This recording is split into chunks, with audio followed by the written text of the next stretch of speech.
Welcome to Search for Signs. My name is Gary Willing. If this information interests you, please press the like and subscribe button and press the bell for notifications. Hope you're doing well today. It is May the 17th, a mere week after Mother's Day. But who cares about Mother's Day anyway? Because it's getting closer and closer to that even more important holiday, Father's Day, right? I'm kidding. No, I love all the mothers in my life, so I'm just kidding, Ma. My mom wouldn't have laughed at that joke. So I'm sure a lot of you weren't laughing either. So sorry. I apologize in advance and in the past for my humor. Now, I have a lot of questions and comments to address today. If you have a question about Maitreya and the Masters of Wisdom, please feel free to post that question as a comment, or you can email me directly at searchforsigns@mail.com.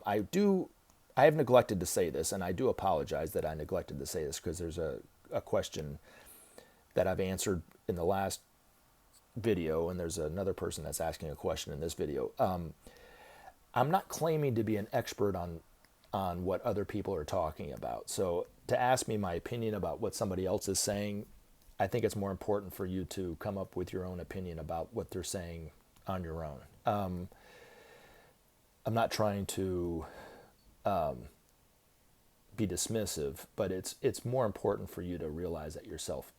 I'm only simply sharing information that has come my way, and relating my experiences with Maitreya and the Masters of Wisdom and relating it back to that information.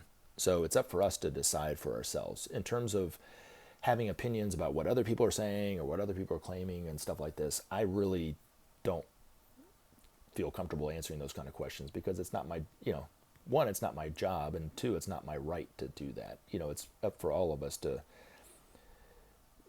go through the minefield ourselves, and because it's more important for us to learn it on our own than it is for somebody to simply just tell you. Does that make sense? So, and you'll see what I'm talking about when I come to this next question. But the first one is, thanks for the video, Gary, but missed the articles from the Masters you usually read. I always look forward to those. It gives a sense of hope. I do agree. And I've been missing him as well. And I will make it a point to, even if I can't answer all the questions in one video, I might have to break them up so I can actually read Benjamin Creme's Masters, one of his articles in the video. I think it's important. So thank you for that. And this is what I was just talking about. There's a man named Dada Shriji from Barivar, and I butchered that, I'm sure. He claims he is Maitreya. Is it true? Well, what do you think?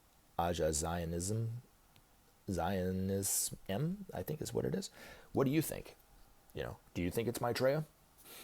Why do you even have to ask, I guess, is what it is. And like I said, I'm not trying to be dismissive. I'm just trying to really, it's up for all of us to decide for ourselves. I will give you a little hint, and you can take it for what it's worth, okay?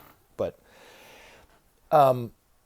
Maitreya has been on TV for the last 10 years, being interviewed all around the world, in Russia, in the United States, in Europe, in Central and South America, and Asia, and so forth. But not claiming to be Maitreya, not claiming to be the Christ. When he was before he had started doing interviews, when he was in the Asian community of London, it was that area of London was predominantly, the residents there were mainly Muslim. So a lot of them started to see him as the Imam Mahdi, or question, is that guy the Imam Mahdi? I keep hearing about this guy, this man or whoever, right? Is he the Imam Mahdi? But he never went around claiming to be the Imam Mahdi, and just as he doesn't claim to be the Christ, every time I've seen Maitreya, he never once said, I am Maitreya, I am the Christ, I am the Mahdi, one away about all the world. Never did, not once. In fact, if somebody came to me on the street and said that, I would know for a second, I wouldn't believe it for a second that he was. But that's just me, because Maitreya doesn't operate like that. So in the time that I saw him and he said, peace always comes from within, he didn't say, hey, I'm Maitreya, you need to hear this. Peace always, he doesn't say stuff like that. So that's not the way he operates. So I hope that helps. But there will be a time when Maitreya does declare himself before the world. But it hasn't happened yet. So Maitreya is going to be giving interviews in incognito on TV up until the point that what's called the day of declaration, okay? But more and more people will start to suspect that he might be something extraordinary, not just because they're starting to resonate with the wisdom of his words, of the truth of what he's saying, the simplicity of his solutions to our ever-growing problems, and also how relaxed this man is in the face of all that, and his humor. His humor is a law in and of itself, just like his love is. So people such as myself and Benjamin Creme and thousands of other people have already recognized him as he's the one that I've been waiting to come back because of my own faith. So I don't look for the Imam Mahdi to come back. I don't even know what their tradition is saying is how he's going to come back. But I do know that because I have a Christian background, that I've always been awaiting the Christ to come back. But Maitreya would say, if I'm the Christ for the Christians, what about the Imam Mahdi for the Muslims, or the Messiah for the Jewish people, or the Kalki Avatar for the Hindus, or Maitreya Buddha for the Buddhists? He goes, these are only man-made terms. They don't really describe him. He just prefers to be known as a teacher. But I will say this, okay? You bring up a good point, is because people accuse Maitreya of being the false prophet or the false Christ. Again, he's not claiming to be the Christ. If he was claiming to be the Christ, I would not be talking about him because I wouldn't believe it for 1 second.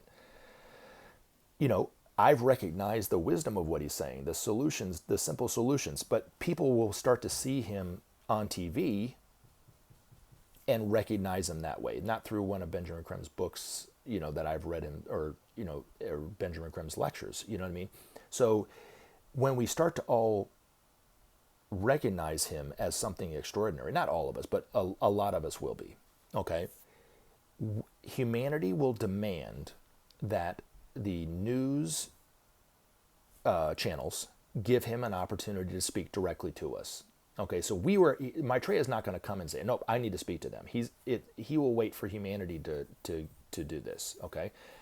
And it might be a year, it might be 2 years. I don't know exactly when it might be a few months. I don't know when exactly this is going to happen, okay? So, but eventually Maitreya will come before the world and he will stand on the podium and he will start to speak directly to humanity, but he will not say a word. We will hear this all in our head, in our own language, okay? So if you were, Chinese is your first language, you'll hear it in Chinese.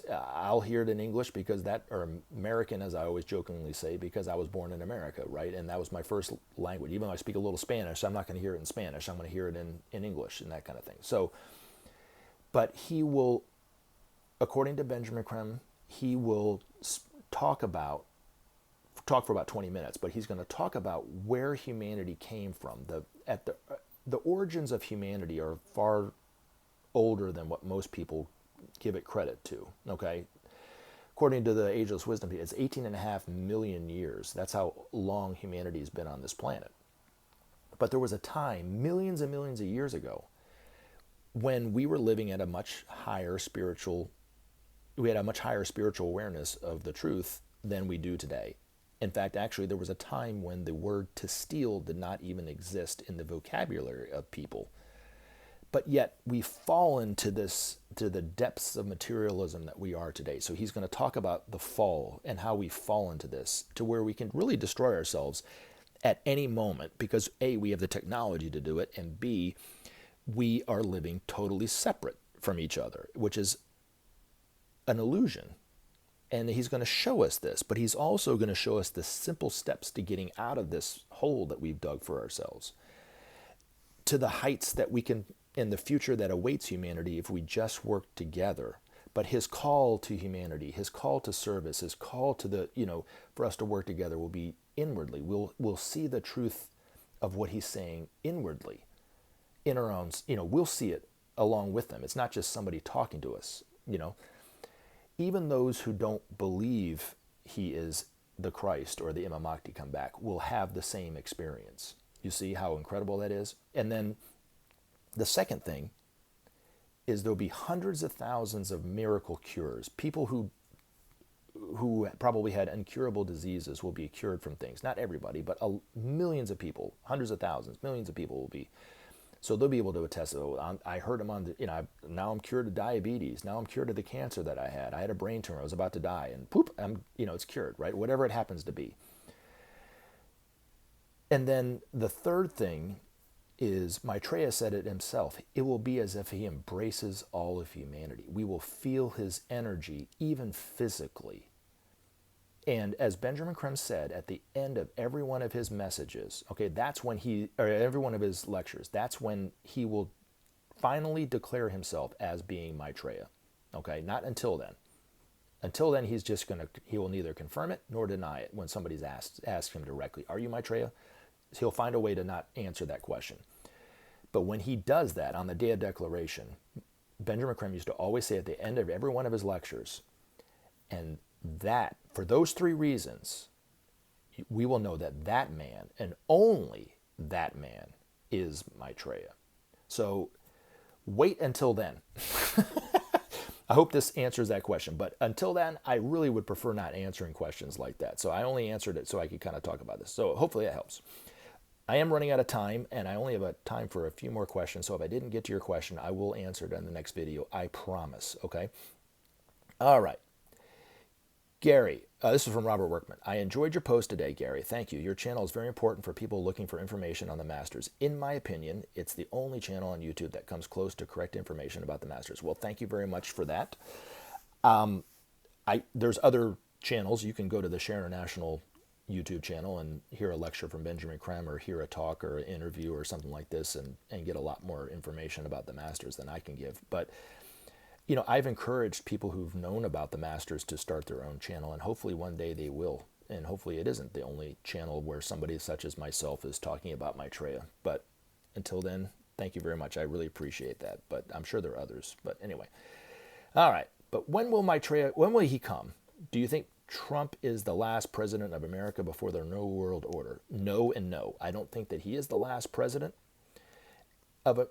And also too, I don't think there is a new world order in the way that people think that there is.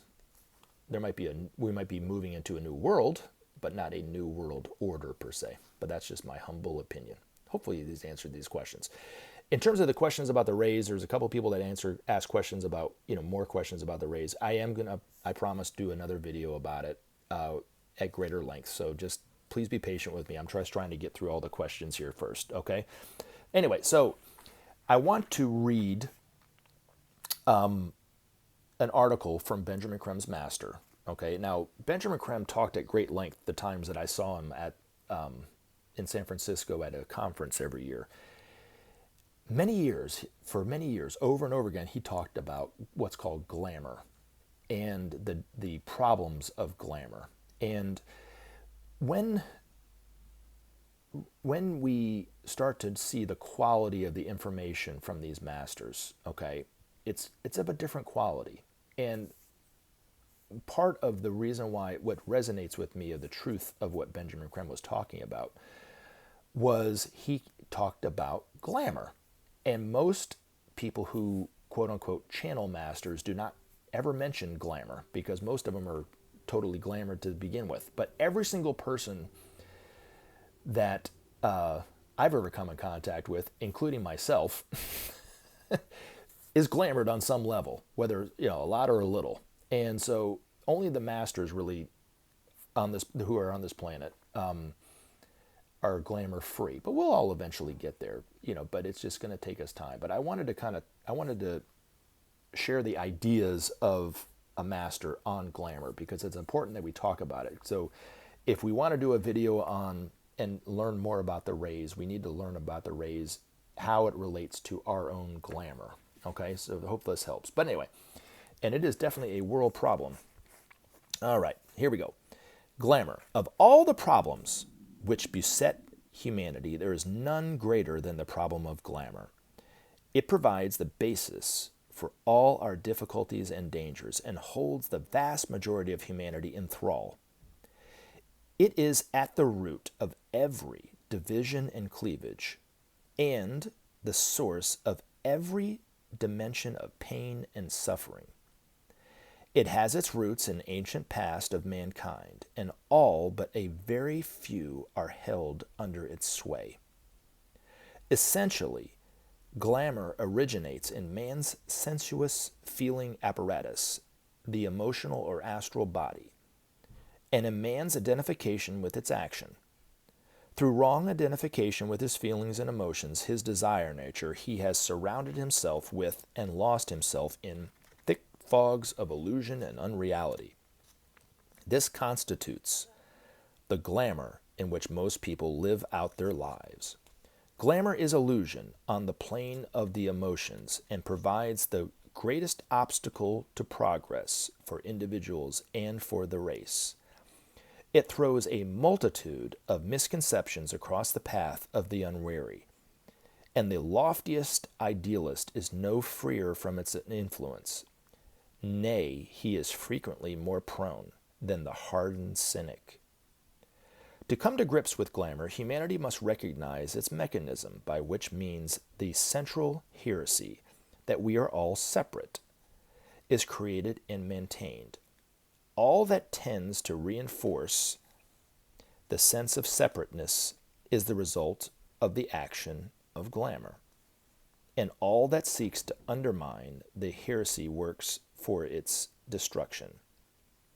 Glamour resides in the notion that man's desires are real, that they have their own intrinsic validity and purpose, whereas, in truth, they are the cause of all unhappiness, no more real, no less transient than the mirage of the desert. The well-meaning aspirant clouds his actions with desire for achievement. The idealist looks upon his as the only possible ideal that right-thinking people could hold. Often do we see the absurdities of national pride leading nations into action against interests of their people. These, the actions of glamour, are the product of desire for power and the fulfillment of ambition. The light of science has rid the world of certain ancient glamours, but created others in their stead. The glamour of possessions enthralls half the world, while the other half go hungry and die in misery and want. Eventually, humanity will work through this phase and establish a truer perception of reality.